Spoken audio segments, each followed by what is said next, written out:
Buen día para todos, mi nombre es Milena Guacaneme y estamos en un ejercicio académico en donde hablaremos de algunas de las patologías de las funciones ejecutivas.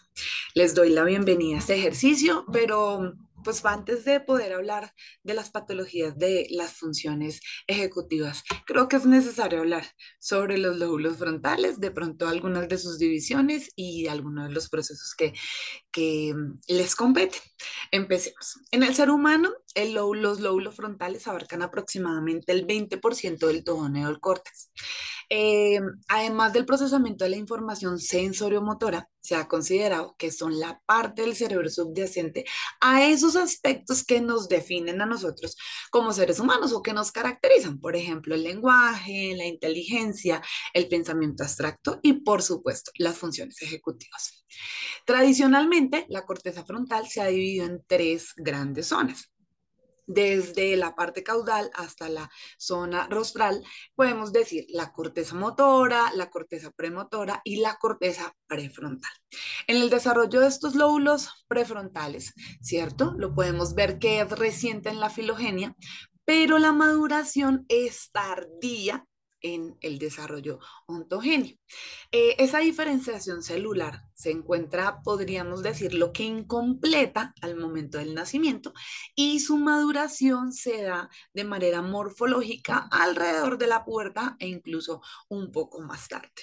El lóbulo frontal podemos decir que incluye una región posterior de la corteza frontal que está la encargada de toda la actividad motora correspondiente a lo que ustedes pueden estar viendo en pantalla como el área motora primaria, por la área premotora, por el campo ocular frontal, ¿sí? Por el área de Broca, pero también existe una parte prefrontal. Y esa parte prefrontal pues corresponde a lo que podríamos identificar como las áreas 10 de Brockman, 11, 12, 46 o 47, según como ustedes lo pueden estar observando en esta imagen.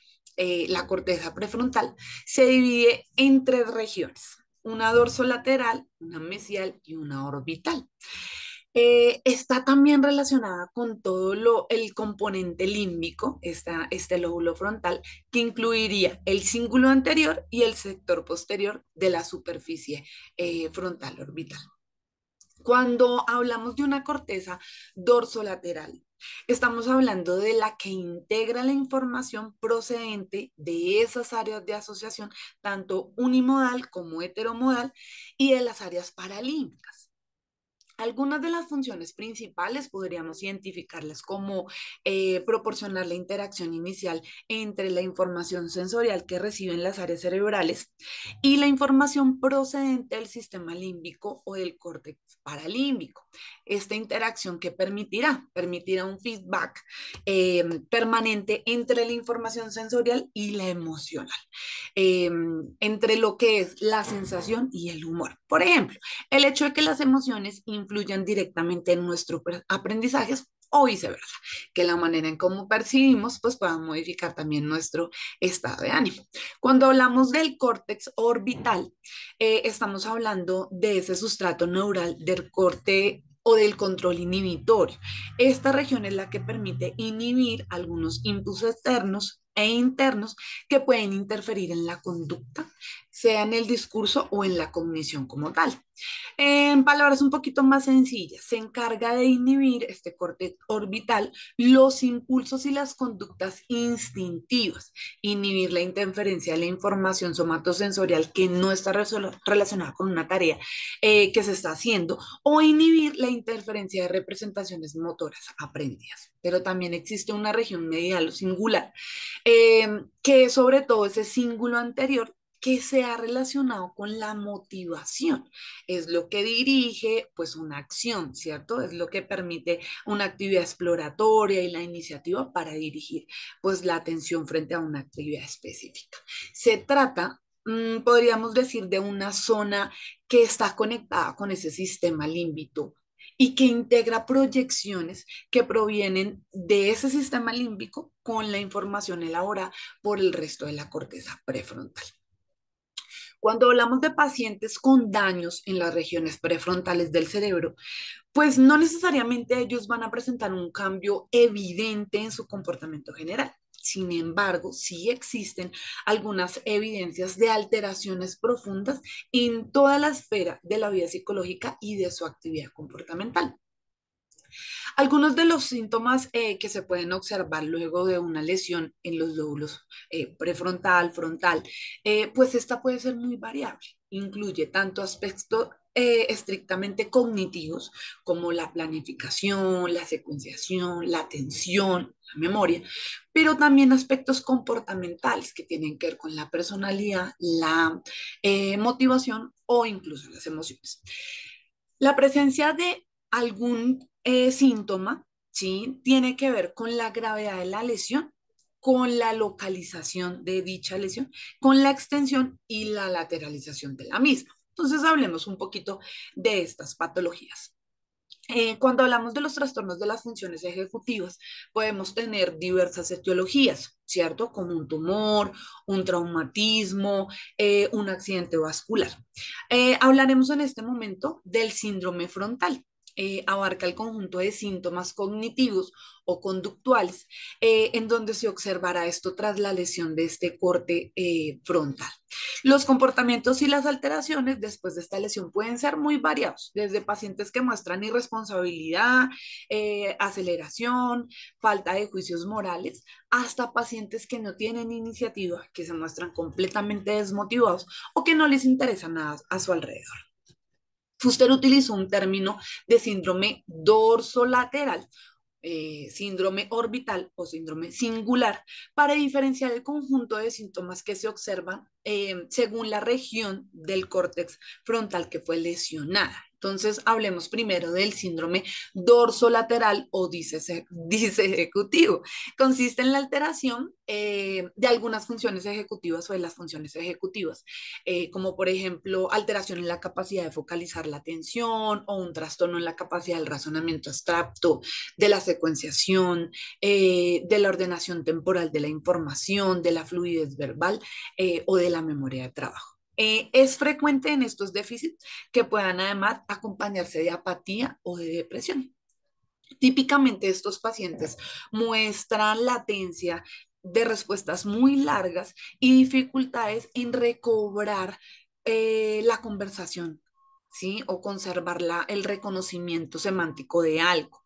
En los casos de lesiones dorsolaterales, eh, se espera, si son del lado derecho, defectos de tipo más no verbal, ¿sí? Si las lesiones son del lado izquierdo, se observa más una disminución en la fluidez verbal, ¿sí? Una posible afasia disecutiva.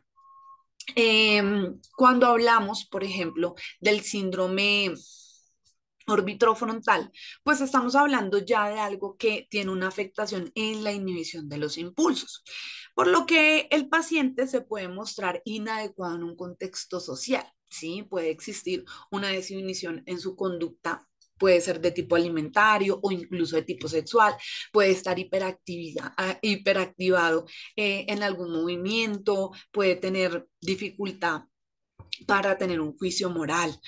Los pacientes con esta alteración o esta lesión parecen impulsivos, sin la capacidad de tomar decisiones o con una con tendencia a la perseverancia.